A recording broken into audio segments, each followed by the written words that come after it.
The Republican Party of Mississippi expanded its base. It reached out to Democrats, and particularly black Democrats, and said, join with us. Thad Cochran is a better choice, and they succeeded. We are back. That was former Secretary of State Hillary Clinton weighing in on Thad Cochran's victory in the Mississippi runoff over his Tea Party challenger Chris McDaniel by courting African-American Democrats. Whether or not Cochran's effort was about creating big tent politics or just a desire to win, African-American leaders are now telling Cochran that he owes them.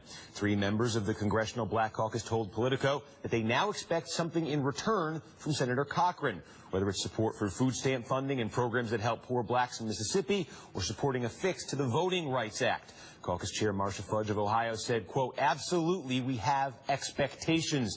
Congressman Hank Johnson of Georgia said those votes were delivered, and I'm hopeful he will be responsible and responsive to the voters that pushed him over the top. Congressman Emanuel Cleaver of Missouri added, what I hope happens is that he comes to the realization that African Americans are the reason I have this final 6 years, and therefore I'm going to try and be more responsible than I have been.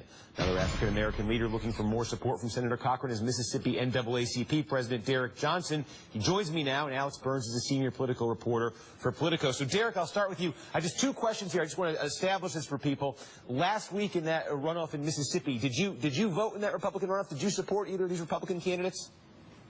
No, I did not vote. I voted in the Democratic primary election, so I could not vote.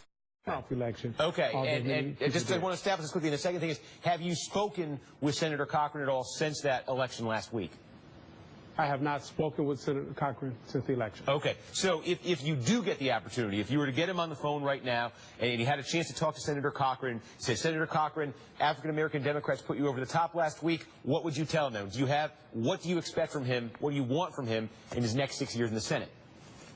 So I would like Senator Cochran to do what he did in 2006. That is support reauthorization of the Voting Rights Act to ensure that African Americans and other disenfranchised communities across the country would be able to cast the ballot free of both suppression and intimidation. In his election, for example, at the NAACP, we got involved after we heard complaints and concerns that the Tea Party was going to target certain African American precincts and question whether or not African Americans were legitimate to vote in the Republican primary. For us, access to voting is the key. Despite one's political party or candidate preference, all Americans should be allowed to vote, and we're asking Senator Cochran to support reauthorization of the Okay, so you want the VRA. Now, here's my other question for you then is simply it's about leverage. It's about what do you have over him right now that can get him to do that? Because 2 weeks ago, if we're having this conversation, he needs your votes or he's not going to win that runoff. Well, he won the runoff.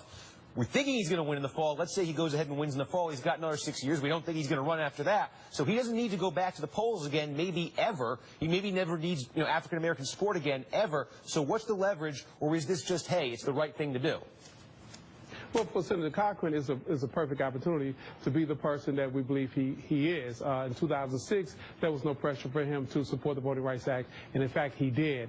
Now, without any pressure from the Tea Party extreme individuals on the right, he can now be free to be the statesman that he's proven himself to be over time, support inclusion of democracy for all of the state citizens of the country's citizens to ensure that they're able to cast a ballot. So it's not about leverage. It's about him being the statesman that we believe he can be, as he's shown himself to be in the past. All right. Well, so Alex, I mean, you have covered this race so closely. You know about Cochran. You know about the people around Cochran. What's your read on the situation? Are we going to see any difference in Senator Cochran when he returns to the Senate after this, or did he get what he wanted and that's it?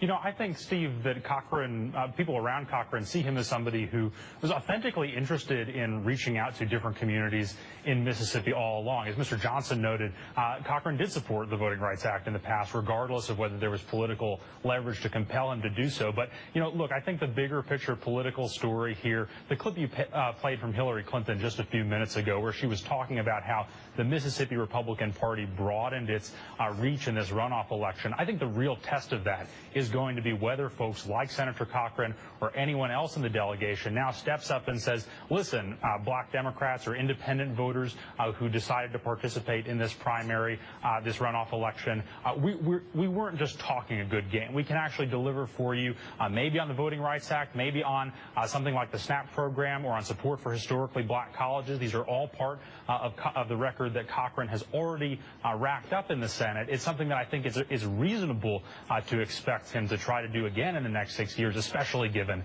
the way this election just played out. All right, we'll see. I mean, part of the story of the politics of the VRA is there were a lot of Republicans who used to support it, but to find the ones who will go on the record and say that now, different story. So that's the big test. Maybe we'll use that as a litmus test for Thad Cochran going back. We'll take a look, see what happens there. Thank you to Derek Johnson and Alex Burns. When we return, let me finish with how political tribalism is threatening our system of government and what President Obama is doing about it. You're watching Hardball, the place for politics.